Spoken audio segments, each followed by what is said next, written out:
Hello，大家好，欢迎回到我的频道，我是主持人大舅。那今天呢，我们继续和曾经在字节、腾讯实习过的产品经理 UP 主小杨继续探讨中国和美国的产品经理的一些异同。那如果你不了解的话呢，你可以先翻看一下上一期节目。那总而言之呢，就是小杨他现在是中山大学研究生，然后呢，他是一个生活向的 UP 主，在 B 站上。对吧？然后也是以前在字节、在腾讯都做过 PM 的实习。那如果你第一次见到我的话呢，那我呢是大舅，那可以在 YouTube、B 站和微信公众号上搜硅谷大舅就能够找到我。那我是谷歌的产品经理。那上一期节目里面我也简单的讲的我的一些经历。那我现在呢在美国硅谷。好，我们上期讲了一些中美产品经理的这样一些异同。那我们今天呢继续来这个分享这样一个话题。要不小杨这次由你来先开始。好，这一期的话，主要是想和大舅聊一下，不知道大舅有没有作为过面试官去面试一些初级产品经理或者是校招生这样子的，然后想聊一下中外对于初级产品经理面试的考核的内容和一些招聘的准则有什么样的异同。好呀，我可以先讲美国的情况，然后你可以说说看中国的情况。那美国的情况是这样的，就是美国相对来说，特别是大公司的那些 APM 的项目，它的面试的过程跟一般的产品经理或者比较经验丰富一点的产品经理差别不是很大，相对来说可能标准没有那么高。比如说美国这边啊，一般考察什么呢？一般会考察你的产品思考，就比如说，请给我设计一个什么样的产品给什么样的人用。或者是请你改进一个现有的一个什么产品，这是属于产品思维的这样一个考量。还有一类呢，就是分析能力，就比如说，哎，你是怎么去把这个市场大小给估算出来？再比如说你如果有一件事情某个数据发生错误，你如何去寻找这个错误在什么地方？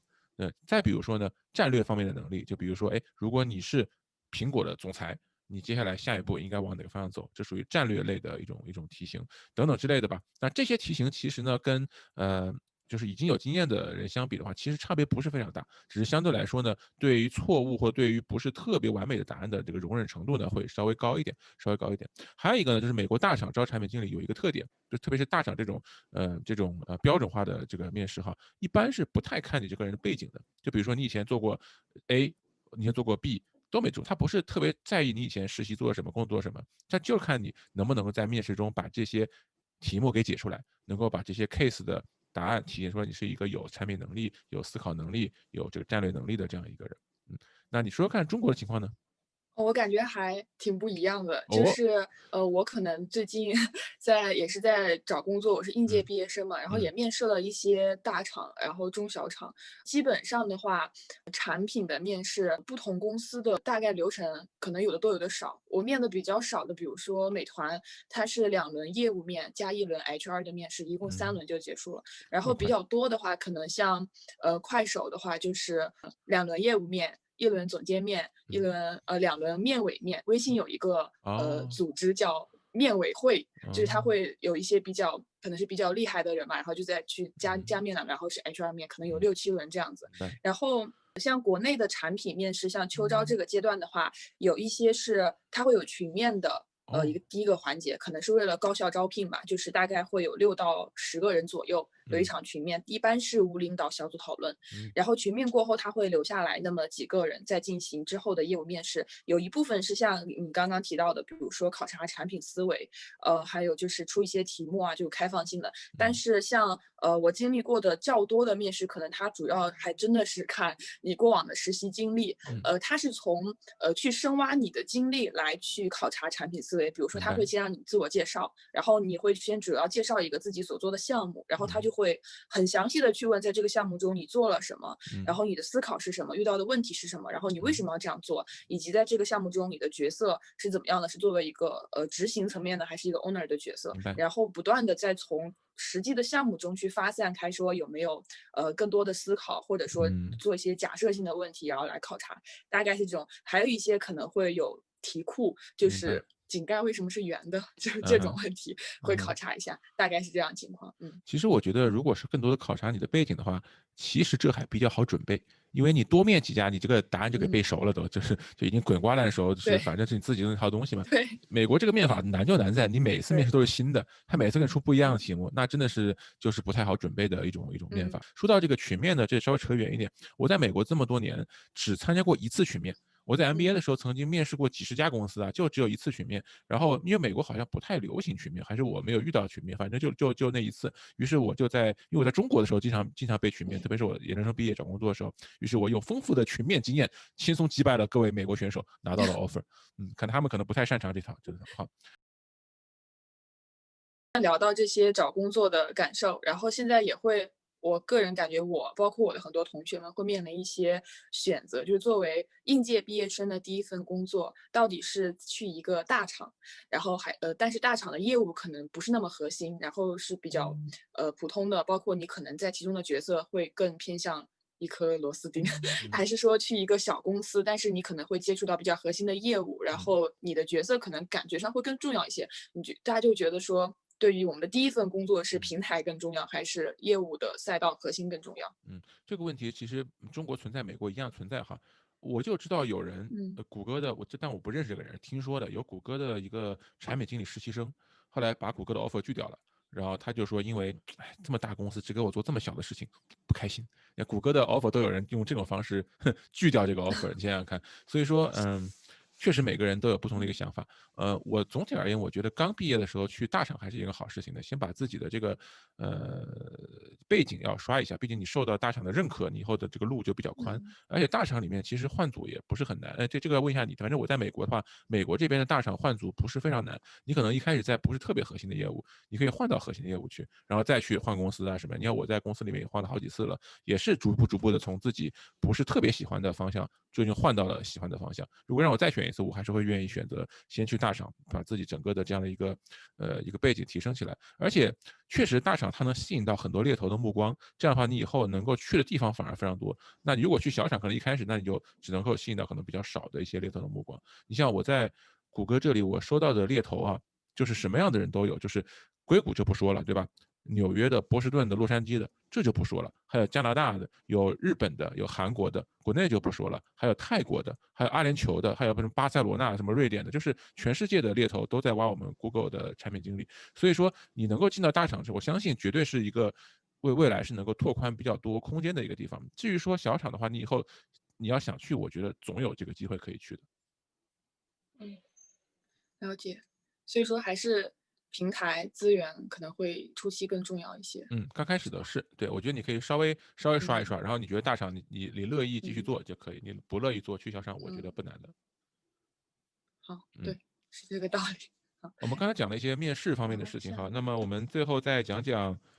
关于这个人际交往和这个企业管理这方面的一些事情。这个问题我很想问问看，你在字节和这个腾讯的工作中，你觉得他们的这个强度真的是和传说中的996一样吗？现在腾讯是双休，就嗯是一周5天工作日这样，然后字节是大小周，就是嗯它这周6天，下周5天这种交叉来。其实，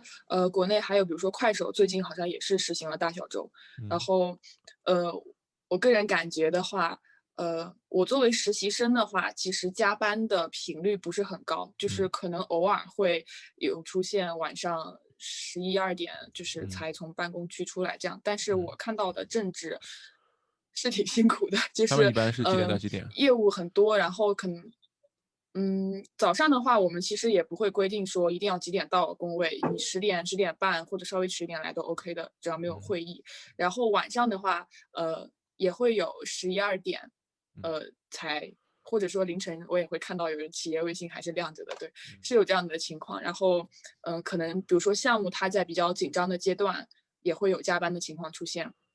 总体来说，我觉得在国内来看，不同的行业对比的话，互联网还算是比较辛苦的。然后当然相对于一些传统行业，待遇也会要更好一些。嗯这个跟我的想法理解是差不多的。若干年前我读研究生的时候，嗯我曾经在奇虎做过实习，然后那个时候就经常被嗯不仅是我，包括其他同事也是，经常被虐到深夜，就凌晨的11点、12点，然后有一天晚上被虐到很晚，虐到2点钟吧，然后就出来走到路上，街上一个人都没有，然后远远就看了一个人走过来，突然就有点害怕，不会是坏人吧？然后这个人突然就怎么样呀，离我而去，他可能以为我是坏人，然后就害怕的逃走了。所以说这个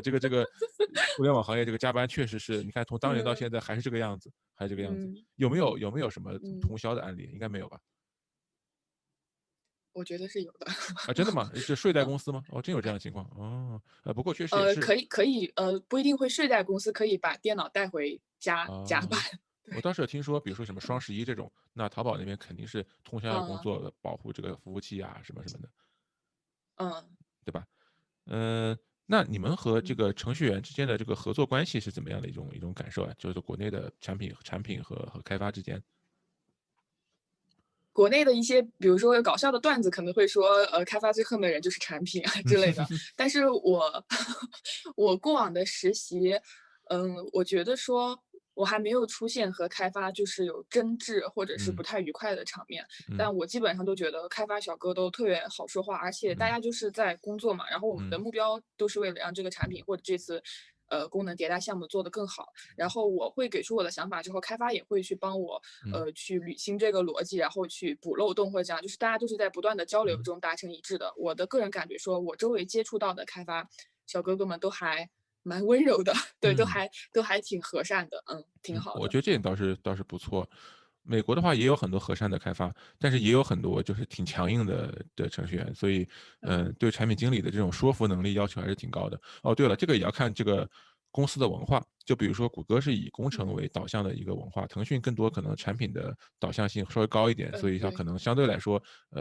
合作来说，相对对产品经理来说可能更加容易一点。我们这个问题应该再去问一下程序员，说你们对产品经理怎么看？那可能这个腾讯的工程师可能就会有不同的看法。anyway，呃，那从企业管理和人际交往的角度来说，比如说，你们是怎么样对待老板的？老板还有包括团队这个氛围，在国内的公司是怎样的一种感觉呢？一般的话，像大厂，字节、腾讯这种，相对来说，我觉得是比较扁平化的。平时的话，像工作中一些想法，或者是比较大的项目的推动，像包括初级的产品经理是可以去直接和 leader 或嗯者是更高一些职级的去沟通的。然嗯后我接触到的，我觉得说，比如说我现在微信小游戏这边，我经常看到的，我的总监啊，他们就是还是就大家都坐在一块儿，就坐在一排，也不嗯，会说专门给他准备一个很高档的椅子或者大家就是一排这样工位坐下来，然后很平等。如果有讨论的必要也可以去找，对。然后我嗯日常如果遇到了一些工作中困惑或者是一些疑问的话，我嗯也可以去约我的 leader，就说我想聊一聊有没有空，他就说啊好可以啊，然后我嗯。们就直接去旁边茶水间聊聊天这样子。嗯，不错。我的志愿者团队里面有以前在腾讯、在微信做产品经理的同学，然后他就说微信的产品组的氛围是特别特别好的，就是可能就是全国都是特别顶尖的那种感觉，也是值得羡慕的一个。那Google 的话呢，Google 是一个相对来说比较自下而上的这种文化，就是很多时候它需要你下面的人自己去把东西想出来，然后往上推，然后领导来做审批，说是做是不做，给建议什么样。它相对来说不是从下往上，所以呢，领导更多的起到一个帮助的作用，就是你们如果想推动这个东西，如果我同意，那我怎么帮助你推动它？你需要哪些组的帮助？你需要什么人、什么样的资源？他会帮助你。当然，前提是他同意哈，他也有可能是不同意，他说你这想法不行，回去重改，这也是可以的，这也是可以的。所以相对来说，我们是这样的一种自下而上的这种推动关系，但比较强调每一个就是下面的人的一个主动性。那我也知道呢，硅谷有些别的公司是自上而下的，特别是那种创始人本人还在做 CEO 的这种公司，那基本上他的想法就是怎么样呀，圣旨。然后他说什么就是什么，从上一层一层往下分，一层往下分，那下面的人更多的就起到一个执行的作用。好，那我们为期2期节目对小杨的这样一个节目的这样的一个分享呢，就到这里结束了。我们这2期简单回顾一下呢，我们首先讲了我大舅和小杨两个人的这个履历。那我呢是谷歌产品经理，小杨是在腾讯和字节做过产品经理的实习，现在呢正在做这个中山大学研究生，也正在秋招，对吧？然后呢，我们聊了中国和美国的产品经理的技能的一个对比，然后他做什么的这个对比，然后我们也聊了，比如说有没有35岁的这个现象，还有是不是非常的内卷这样的一个话题。在这期节目中，我们也简单的聊一聊，比如说对应届生招聘的面试的一些流程的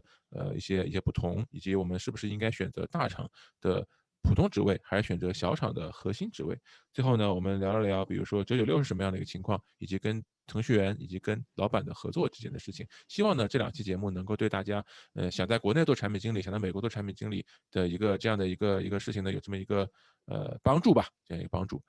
那我们今天节目呢就到这个地方，那希望大家能够订阅我，也订阅小杨的频道。那我在 YouTube、B 站、微信公众号上都叫硅谷大舅，通过搜索也可以通过下面的链接来找到我。那小杨的话呢是在 B 站，那他的这个名字叫做一只死羊被骂疯，然后他的链接呢我们也放在我们视频的下方。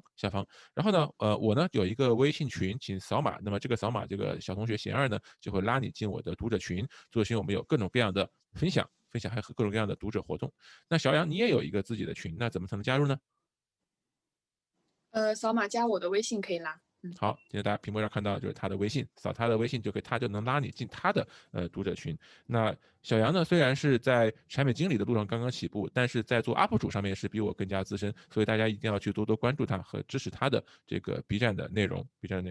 那我们今天的节目呢就到这个地方，感谢大家的观看，请记得给我们按赞。如果在 B 站上呢，非常感谢各位的3连支持。我们今天的节目呢就到这个地方，我们下次再见吧。拜拜。拜拜。